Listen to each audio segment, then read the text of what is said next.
প্রিয় বন্ধুরা, আমি এখন যে জায়গাটায় দাঁড়িয়ে আছি, এই যে আমার পিছনে যে ভ্যান গাড়িটা দেখছেন, ওই যে সবুজ, এই ভ্যান গাড়িতে আমরা খাবার নিয়ে এসেছিলাম আমাদের ঢাকা কমলাপুর রেল স্টেশন। এখানে আমরা আমাদের ইউটিউব চ্যানেলের মাধ্যমে, মানবতার পেজের মাধ্যমে, ফেসবুকের মাধ্যমে আমরা অসহায় গরিব দুঃখী মানুষদেরকে আমরা তাদেরকে দুই বেলা খাবার আলহামদুলিল্লাহ আমরা তাদেরকে দিতে পেরেছি। প্রিয় বন্ধুরা, যে আজকে যে এই অসহায় যে মানুষগুলা, তারা রাস্তায় থাকে, রাস্তায় ঘুমায়, তারা রাস্তায় খায়, তাদের ঘর নাই, বাড়ি নাই, তাদের থাকার কোনো জায়গা নেই। কিন্তু এই মানুষগুলাকে আজকে আমরা তাদেরকে দুই বেলা খাবার আমরা তাদেরকে দিতে পেরেছি। প্রিয় বন্ধুরা আমার, অবশ্যই আপনারা যে যেখান থেকে আমাদের ভিডিওগুলো দেখেন, অবশ্যই দ্রুত লাইক, কমেন্ট, শেয়ার করবেন, যেহেতু আমরা এই অসহায় দরিদ্র ক্ষুধার্ত মানুষদেরকে আমরা দুই বেলা খাবার আপনাদের ভালোবাসা এবং দোয়া নিয়ে আমরা তাদের মাঝে আমরা এগিয়ে যেতে পেরেছি।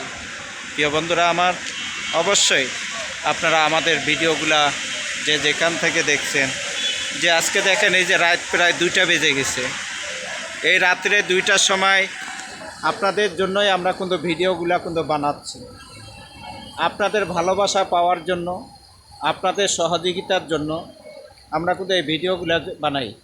প্রিয় বন্ধুরা আমার, যদি আপনারা আমাদেরকে একটু ভালোবাসা দিয়ে যদি আমাদের সঙ্গে যদি থাকেন, আমাদের পেজটা যদি আপনারা যদি ফলো করেন, লাইক, কমেন্ট, শেয়ার করলেন, করে আপনার বন্ধুদের মাঝে দেখার জন্য আপনি সুযোগ করে দিলেন, তাহলে এই আপনার একটা লাইক, একটা কমেন্ট, একটা শেয়ারের মাধ্যমে যদি একজন অসহায় ক্ষুধার্ত মানুষের যদি একবেলা যদি খাবারের যদি ব্যবস্থা হয় বন্ধুরা, এর প্রতিদান আল্লাহ রব্বুল আলামিন তিনি আমাদেরকে দুনিয়া ও আখিরাতে তিনি অবশ্যই দিবেন। যেহেতু আল্লাহ রব্বুল আলামিন তিনি বলেন যে, ও দুনিয়ার মানুষ, তোমরা একজন ক্ষুধার্ত মানুষকে তোমরা একবেলা খাবার খাওয়াও, একজন অনাহার মানুষকে তোমরা তাদের মুখে খাবার উঠে দাও, যে একজন অসুস্থ মানুষকে তোমরা সুচিকিৎসার ব্যবস্থা করো, যে একজন দরিদ্র মানুষ তার একটা আপনারা খাবারের ব্যবস্থা করেন। যে না হলে কাল কিয়ামতের দিন যদি আল্লাহ সুবহানাহু ওয়া তাআলা তিনি যদি আমাদেরকে জিজ্ঞাসা করেন, প্রিয় বন্ধুরা, তাহলে আল্লাহর কাছে আমরা কোনো জবাব দিতে পারবো না। কিয়ামতের দিন যখন আল্লাহ পাক জিজ্ঞাসা করবেন যে, বান্দা আমি তো ক্ষুধার্ত ছিলাম, যে তোমরা তো আমাকে খাবার দাও নাই, সেদিন হয়তো আমরা বলবো যে, আল্লাহ আপনি ক্ষুধার্ত তো ছিলেন না, আপনি তো খান না। আল্লাহ বলবেন, কেন? আমি খাই। আমার এই যে অসহায় গরিব দুঃখী বান্দারা, যাদের ঘর নাই, বাড়ি নাই, থাকার জায়গা নাই, বলে তারা তো কত কষ্ট করে, বলে তারা তো তোমাদের কাছে খাইতে চেয়েছিল, তোমরা তাদেরকে খাইতে দাও নাই, তাদেরকে তোমরা ভালোবাসো নাই। সেদিন কিন্তু প্রিয় বন্ধুরা আল্লাহর কাছে জবাব দেওয়ার মতো যে আমাদের কোনো উত্তর থাকবে না, আল্লাহর কাছে আমরা কোনো জবাব দিতে পারবো না। এই জন্য আসুন না, আমরা এই অসহায় গরিব দুঃখী মানুষের জন্য আমাদের এই ভিডিওগুলা লাইক, কমেন্ট, শেয়ার করে যে আপনারা আমাদের সাথে থাকবেন, যে আপনারা কোন জায়গার থেকে দেখছেন।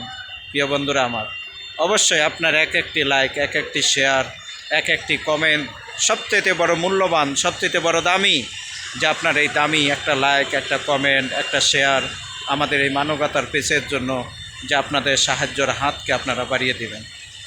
যে আপনাদের কাছে আমরা টাকাও চাচ্ছি না, পয়সাও চাচ্ছি না, যে আপনারা দেখেন এই যে আমার এই যে ভিডিওতে দেখেন এই যে অসহায় যে মানুষগুলা, এদেরকে আমরা খাবার দিছি, তারা খাবার খাচ্ছে। এই যে আমার পিছনে যে মহিলা দেখছেন, তিনি একজন বৃদ্ধা মা। এই বৃদ্ধা মাটা তিনি কত ক্ষুধার্ত, তাকে আমরা খাবার দিলাম। তা আপনাদের কি মন চায় না যে এরকম একজন বৃদ্ধা মা, বৃদ্ধা বাবা, একজন বৃদ্ধা ভাইয়ের যে তাদের খাবারের ব্যবস্থাটা আমরা করি, যার প্রতিদান আল্লাহ তাআলা আমাদেরকে দুনিয়া আখিরাতে দিবেন। প্রিয় বন্ধুরা আমার, অবশ্যই প্রতিটা মানুষের জন্য আসুন না, আমরা মানুষকে ভালোবাসি, তাহলে আল্লাহকে ভালোবাসা হবে। আর যে নাকি আল্লাহকে ভালোবাসে সে মানুষকে ভালোবাসে, আর যে নাকি মানুষকে ভালোবাসলো না সে আল্লাহকে ভালোবাসলো না। আর যে আল্লাহকে ভালোবাসে সে মানুষকে ভালোবাসে, আর যে মানুষকে ভালোবাসলো সে রাসূলকে ভালোবাসলো।